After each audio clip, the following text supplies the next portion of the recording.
O que uma mulher, crimes e investigação têm em comum? A nossa entrevistada de hoje traça perfis psicológicos de criminosos. Para a TV Mulheres Jornalistas, Ilana Casoy.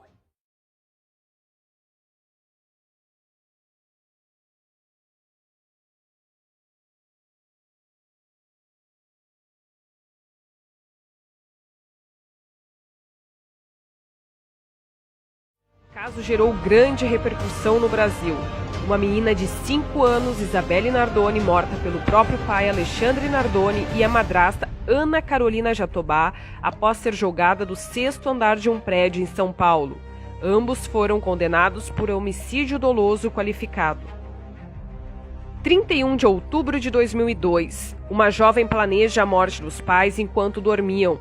Com a ajuda do namorado Daniel e do cunhado Christian, Suzane von Richthofen e os irmãos Cravinhos, o trio recebeu 39 anos de cadeia por matar Manfred e Maraísa, qual não concordavam com o namoro da filha, que então criou um plano para simular um latrocínio e assassinar o casal Richthofen.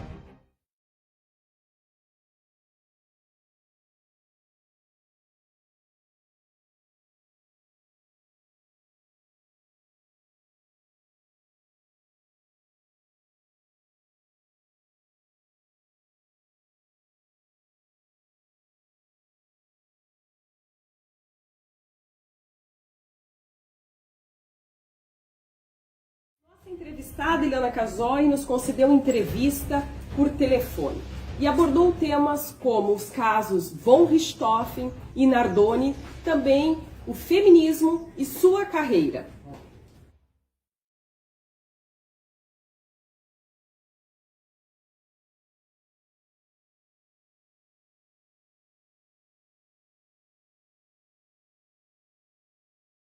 Porque não adianta fantasiar sobre escrever, imaginar que vai escrever, planejar. Eu tenho gente que me escreve que fala, eu quero escrever um livro, me ajuda a escolher um assunto. Não, gente, tem que sentar e escrever.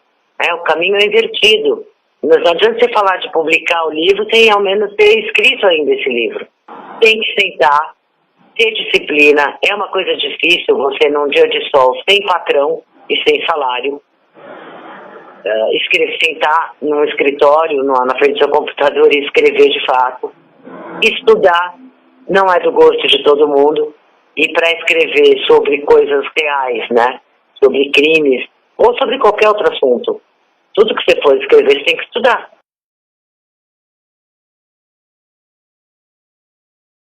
É uma dor, né? É um lamento, é uma incredulidade e um esforço para você entender o caso e como ele aconteceu e poder estudar tecnicamente. Você tem que conseguir se afastar de qualquer julgamento para você entender os fatos ali que ocorreram, né?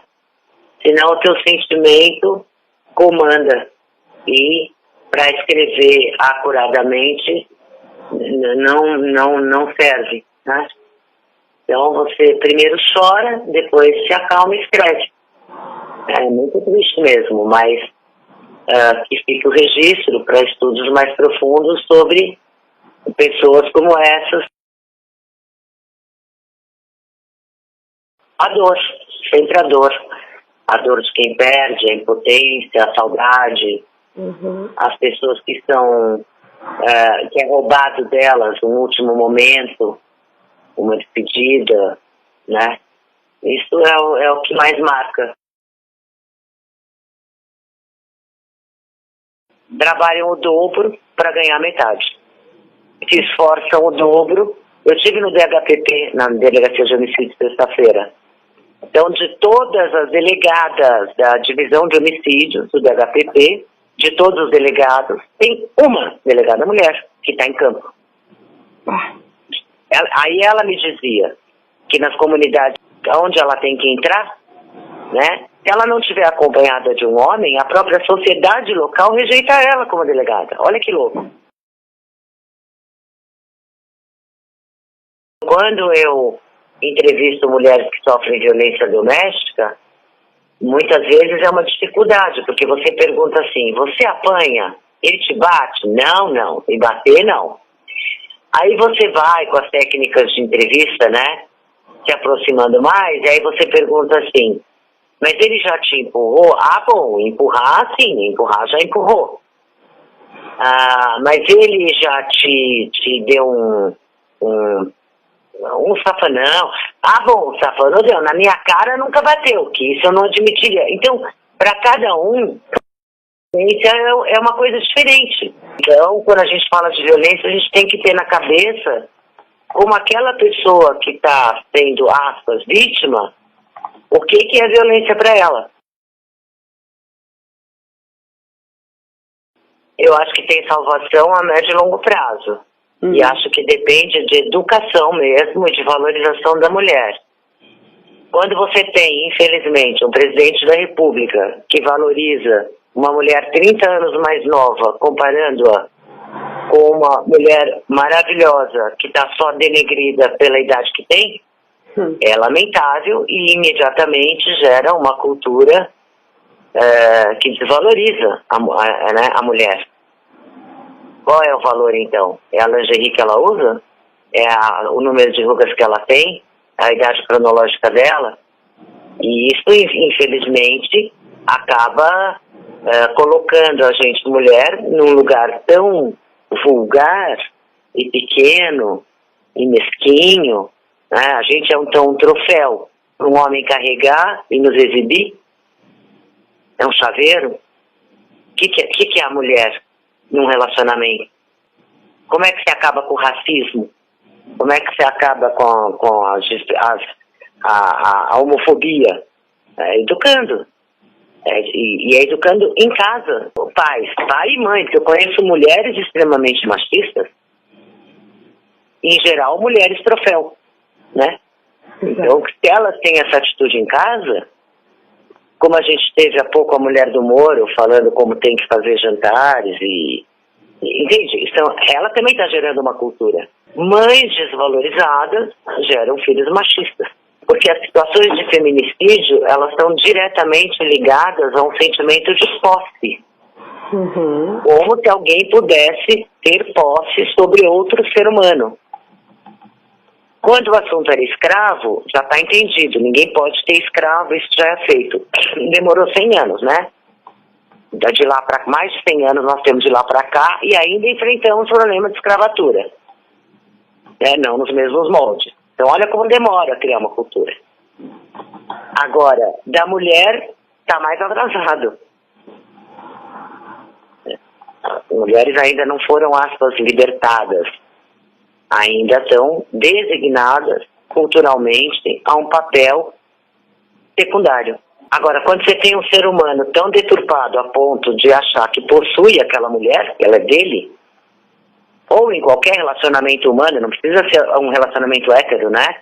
Sim. Quando em qualquer relação supostamente de amor, uma das partes se acha no direito de possuir o outro e acha que isso é legítimo, e acha que isso é legal, né? Legal no sentido da lei e legal no sentido de bacana, você vai ter feminicídio.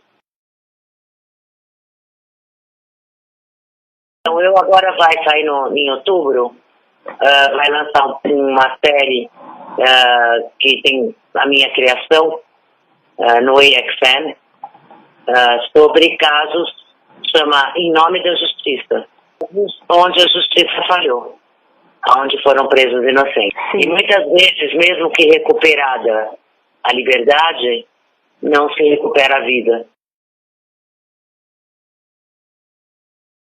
Depende da qualidade da mídia. Tem mídia que se prende à realidade e tem gente que é sensacionalismo puro.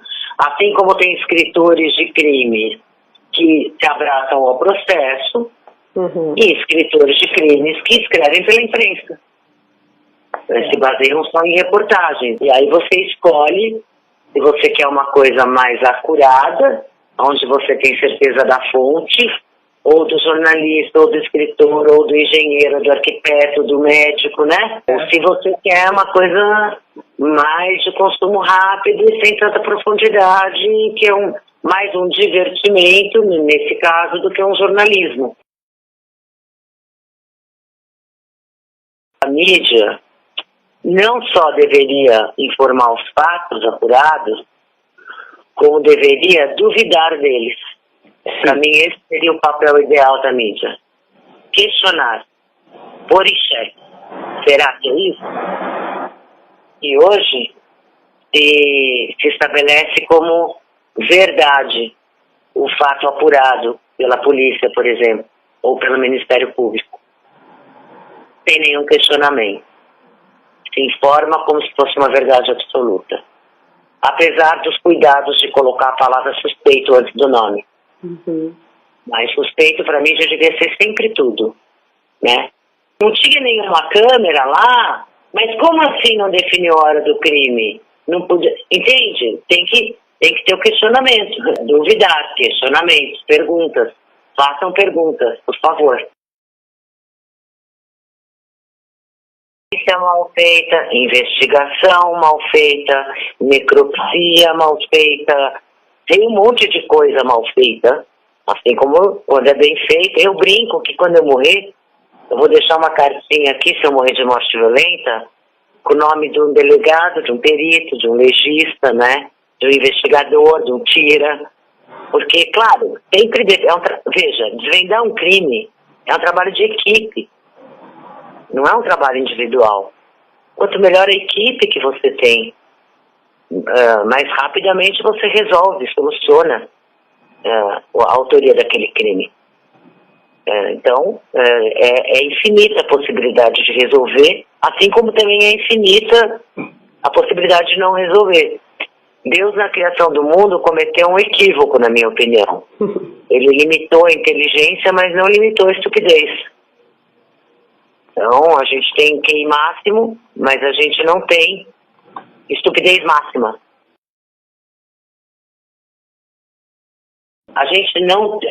são casos tão trágicos e de sofrimento tão absurdo que a gente elege um simbólico de todos os outros, porque nem a gente aguentaria estudar todos os casos que acontecem de tragédias tão profundas como essa linha do sagrado, que tanto a Suzane Richthofen quanto o Alexandre Nardoni ultrapassam. Aí sim nós estamos falando de dois assassinos mais únicos nesse sentido. São matadores de família, matam com o próprio sangue. A Suzane sofria algum tipo de abuso? Eu te digo, eu poderia dizer que ela sofria um abuso que eu chamo abuso de exigência, por exemplo. O que é o abuso de exigência? Ela era exigida intelectualmente de forma bem particular. Ela tinha que entrar na USP, não na PUC, nem no Mackenzie, nada disso servia. Ela era exigida a tirar 10, a ser a menina perfeita, né, a se comportar dentro de um padrão altíssimo de exigência. E isso dependendo da pessoa, mas até isso é complexo de dizer, porque você tem várias pessoas que sofrem abuso, não deve te faltar repertório para conhecer pessoas assim, que transformaram esse sofrimento numa energia que resgata a gente sofrida. E não que amparado só nesse fato, sai matando por aí. Sempre que você fala em abuso, você tem que considerar uma coisa que se estuda muito hoje, que é a capacidade de resiliência de cada indivíduo. Então, é como uma mola. O que é a capacidade de resiliência? Uma mola, dependendo do material que ela é feita, você estica ela no máximo, ela volta sem se deformar ou volta deformada. O ser humano também é assim. Cada um de nós é exposto a dificuldades e a traumas e a misérias, dores, E dependendo da capacidade daquele indivíduo, de resiliência, ele volta ao normal, deformado ou não. Então, para a gente responder isso na questão da Suzane Richthofen, por exemplo, a gente teria que examiná-la de uma forma muito mais acurada e muito mais profunda. E a outra coisa que eu queria falar, que muito me impressionou, em todos, não só nesses casos, mas em tantos outros, é como a população e a mídia confundem o advogado de um indivíduo como se ele estivesse defendendo o crime e não a pessoa. E nenhum advogado que eu conheço ou defensor público defende o crime. Todos eles defendem aquela infeliz pessoa, aquele indivíduo que tem direito à garantia da lei, culpado ou inocente. Se você possui alguma sugestão de pauta que queira mandar para a nossa TV Mulheres Jornalistas, o nosso e-mail está aí embaixo, soumulheresjornalistas@gmail.com, ou nas nossas redes sociais, facebook.com/mulheresjornalistas. Até a próxima reportagem.